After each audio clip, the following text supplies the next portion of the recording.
Hello guys, आज के session में हम डिस्कस करेंगे माइक्रोस्कोपिक स्ट्रक्चर ऑफ किडनी। सबसे पहले मेरे सभी नोट्स आपको वेसेलिस एप्लीकेशन में मिल जाएंगे, साथ में मेरी बुक फिजियोलॉजी नोट्स में भी सभी नोट्स मिल जाएंगे। दोनों के लिंक्स डिस्क्रिप्शन बॉक्स में दिए हुए। तो हमारी जो किडनीज है वो बनी है नेफ्रॉन, ब्लड वेसल्स, लिम्फेटिक्स और नर्व से। नेफ्रॉन हमारे किडनी का स्ट्रक्चरल एंड फंक्शनल यूनिट है। तो नेफ्रॉन की बात करते हैं। नेफ्रॉन जो हमारी किडनी का स्ट्रक्चरल एंड फंक्शनल यूनिट है, ये हमारी किडनी का छोटा सा पार्ट है जो हमारी किडनी का एक्चुअल काम कर रहा है। ठीक है, हर एक किडनी में अबाउट 1 to 1.3 मिलियंस नेफ्रॉन होते हैं और 40 to 50 ईयर्स की एज के बाद ये नेफ्रॉन धीरे धीरे कम होने लगते हैं। तो 0.8 to 1% नेफ्रॉन है वो हर एक साल कम होते हैं एजिंग के साथ। अभी नेफ्रॉन्स के पार्ट्स की बात करें तो दो पार्ट्स होते हैं। एक है रीनल कॉर्पसल जो ब्लड को फिल्टर करता है और दूसरा पार्ट है रीनल ट्यूब्यूल्स जो ये फिल्टर्ड फ्लूइड है उसको मॉडिफाई कर रहा है। तो जो रीनल कॉर्पसल है, जिसे मालपीडियन कॉर्पसल भी कहते हैं, इसका काम है हमारा जो ब्लड है उसे फिल्टर करना।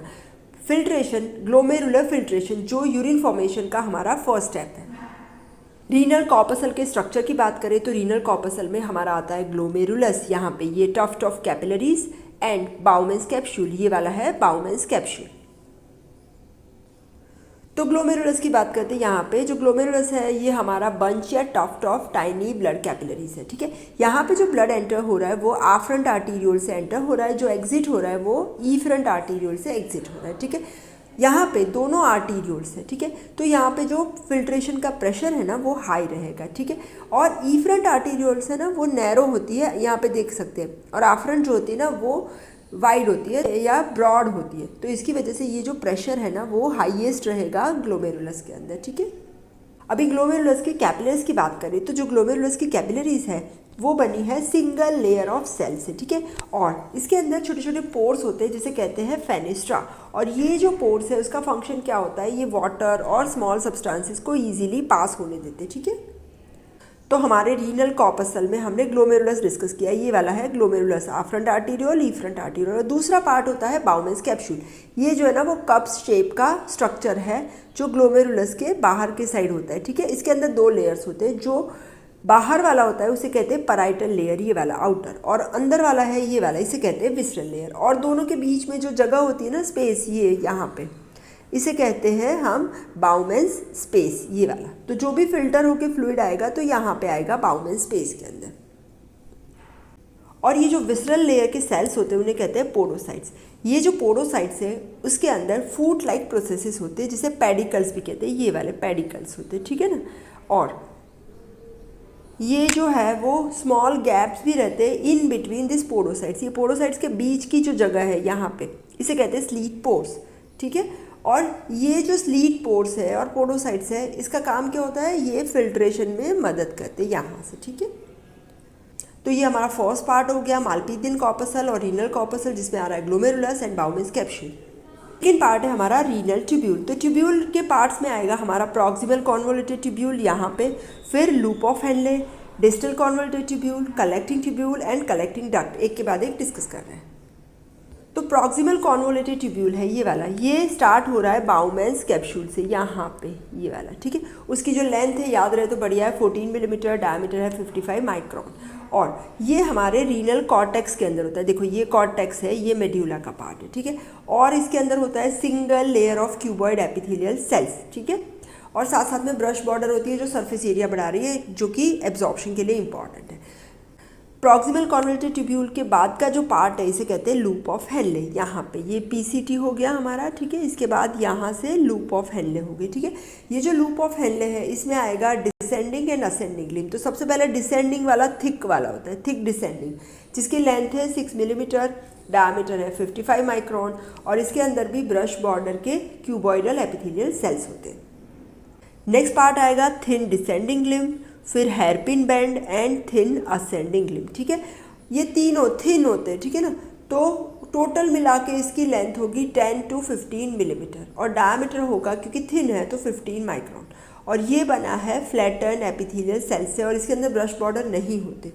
कॉर्टिकल नेफ्रॉन है, इसमें ये छोटे होते हैं, लेकिन जक्स्ट्रा मेड्यूलरी है तो ये जो लूप ऑफ हेनले है ना वो लंबे होंगे, क्योंकि इसके आजू बाजू हमारी कैपिलरीज होती है जिसे कहते हैं वाजा रेक्टा। ठीक है, इसके बाद का जो पोर्शन है वो है thick ascending limb of loop of Henley, जिसकी लेंथ होती है 9 मिलीमीटर, डायमीटर है 30 माइक्रोन।